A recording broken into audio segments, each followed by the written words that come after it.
Hello again, Lockpicking Paul here, and this is my entry into the Jack Fox 1000 giveaway. So first of all, huge congratulations to Jack on achieving that milestone. That's quite a thing, and here's to many more. And I think we all want to find ourselves in that happy position. So I'm going to talk about carnivorous plants. Well, I picked this lot because that's one of the rules. You've got to talk about something, and I thought it'd be nice to talk about something completely different. So I've been keeping carnivorous plants for 35 years, and I've been hybridizing them and growing some very strange creations in the process of doing that. And a couple of rules for keeping carnivorous plants: only ever use rainwater, because they are very sensitive to things like chlorine, and that will kill them. What else?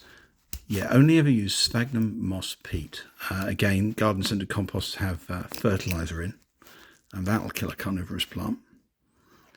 And you've got to keep them wet because they're basically a bog plant. So it's important they stay very wet. They will find their own food. They're quite good at getting takeout. You can also crossbreed them. So hybridization is where you take one species and breed it with another, normally using a paintbrush to cross-pollinate. Now, normally hybrids of any plant are sterile, but carnivorous plants, Sarracenias, which are the North American pitcher plants, which are the ones I predominantly have in my collection, they are all fertile. So you can continue to crossbreed one after the other, and so you can end up with some quite weird and wonderful creations. So yeah. Now other plants are things like obviously Venus flytraps, which I have a few of.